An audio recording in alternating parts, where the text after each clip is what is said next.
Hello and good day to you. So today I'm talking about activation functions and trying to help people get their head around it. This has been a bit of a personal challenge for me of going to the Wikipedia page and just doing code for all the activation functions on there. I'm going to only spend a short time in talking about what are activation functions in the broad sense, and then a very rapid moving through all the different activation functions I've built code for to share them. I'm not going to go into the use cases of individual activation functions. I think that's probably a bit outside the scope of this video. I hope you enjoy it all the same. So my first point is, if you're going to struggle with the metaphors around activation function of what we're using them for, please go to Geeks for Geeks. They've got a brilliant page on activation functions and neural networks there. My really simplified take on it is, if we didn't have an activation function, AI would just be linear regression. It wouldn't even be good linear regression, it'd be some very bad algebra going on, a lot of unnecessary calculations. So we have to introduce nonlinear effects to create this squashing that goes on within the neural network. And if you probably believe I've just said a really non-technical word. The technical word is squashing. Believe me, it's in the textbook. This, in combination, creates logic gates. This is similar to how biological neurons have synapses and modulate their outputs. And how we work in the technical sense is, when doing forward propagation, we're applying the activation function as we move through each layer, and then when doing backwards propagation, we're using the derivative of the function to calculate the error slope for each layer. That might sound really complicated. In reality, it's not, because you will just use the functions, and in coding sense you will have a function called activation and a function called derivative, and you can change what's in that function, but with the rest of the code will remain the same. So it's just think of it as the treatment that each layer does to its output before sending it out. You'll see a theme across the various activation functions we'll discuss. Biological neurons can't output values less than 0. We have found some use cases where we have artificial neural networks where they do output a value less than 0, but for the most part there's a big theme of them not. The first one that we're going to talk about is one that you'd find if you googled activation function, is a sigmoid or soft step. Sigmoid basically takes whatever the output of the neural network is and squashes it down to a value between 0 and 1, and can be used as a way to calculate a percentage of whether a class is right or wrong. You can see the code on line 2 and 3. Line 3 is the derivative, line 2 is the function. This is really useful in that we can use it for classification problems, we can use it for working out percentages. If we use the other alternative, which would be the rectified linear unit, and looking at this code you might think the sigmoid came later. The truth is, the rectified linear unit is the common and more modern activation function used in most computers and systems. The idea here is a bit like the biological neurons in your head. It doesn't output any value less than 0, and it outputs the normal value if that's what it receives. This is enough to create that logic gate effect that we were discussing in the previous slides. It's very computationally cheap to do. You can see why it's very common. Now, the only really exception to the rule of applying an activation function is sometimes people do apply what they call a linear activation function, which is to do nothing. Why would you do that? Well, in the second to last layer within a neural network, sometimes they do leave it unaffected and do the pooling and activation function within the final output rather than the second to last layer. And I was really surprised at this, but it's something that I found in the textbook and something that I've found happens when I do testing. So good to know. The very first activation functions we sort of created were things like this, binary step function. At the time, the thinking was the activation function within a neuron could best be described as either outputting a 0, as in I have fired, or -1, as in I haven't fired, and that these would sort of work like computer switches and compound together, be able to calculate how to make things work.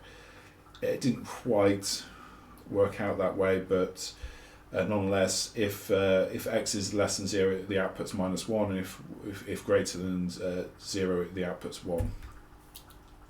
Tan is very similar to the sigmoid function, except it's squashing the output between -1 and +1. You can see the code on the page.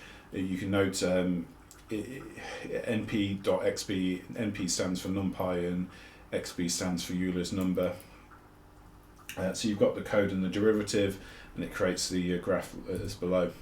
An alternative would be soft plus. I haven't found a use for this one yet, but the code's on the page. Scaled exponential linear unit. Another one I'd probably prefer to use a relu, but this is essentially a bit like a tan, if except it goes just to below -2, but only if the value is less than 0 in the output. So another version of the relu is the parameterized or leakyrelu. We found that, as I previously said, there are some occasions where it's very useful to, unlike a biological neuron, for a artificial neural network to output negative numbers, but not very often. So one way we have found this useful to model is the leaky or parameterized relu, which basically times the x or the output by a if less than 0, and so creates this steeper slope if above 0 and this shallower slope if below 0. The actual original leaky relu will use the parameter of a at 0.1 or 10%. Archan, it creates this sort of wavy line. I've actually used this already and find it quite useful. It's the inverse tangent function. Code is on screen. NumPy does most of this work for you. Square nonlinearity, another one I haven't used. It uses Euler's number, and I've not looked into it too much. Traelou is a strange one to graph. It's basically does a bit of a zigzag. Not used it again. Bent identity is a non-straight line, so it's curving a linear function. Now this is where I think it gets interesting. There is a group of activation functions like this Sinisoid. You can see the code on screen. For reasons that I don't think anybody's got an explanation with so far, and if they do, I haven't heard about it. This is really good for looking at handwriting and stuff. This is where the activation function starts to look a bit like a brainwave. I have to say I'm interested and might need to look into it more. And this has some special interest for me because, which I'll go into a bit later in the video. The other wavy one is the sync, which creates this wavy graph like the below. So essentially, if you're around 0, you get the highest value, and then it waves off. Again, another one useful for handwriting, understanding for AI. Again, I don't really know why that's the case. Maxout is just literally take a layer pick the highest ranked neuron and output that value as the value and turn all the others to 0. And this is basically a classification layer which we sometimes use in convolutional neural networks. I drew this really badly on purpose.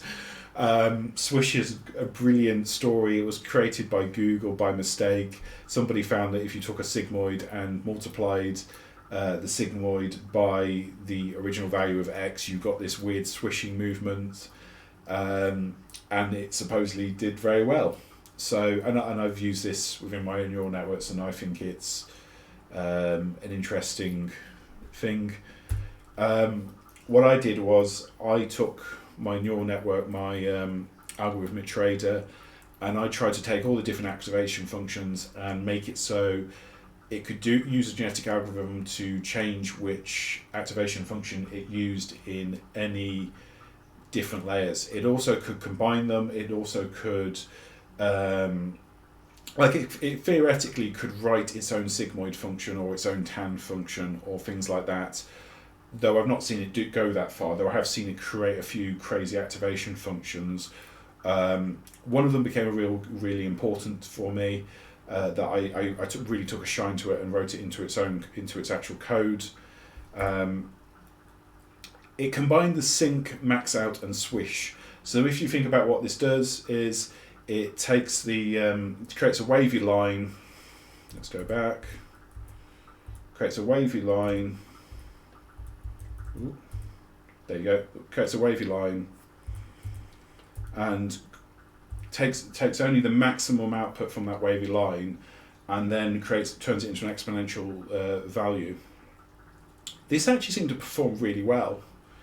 So I'm going to call this the Switcheroo for no reason, because I like the term and it entertains me. If there's some very serious mathematician out there that discovers this in years to come, I'd like to point them at this video and say, really sorry, you're going to have to call it the Switcheroo. This then, having put it into the neural network as a choice for the genetic algorithm to choose, it happened quite often. It seemed to work very well.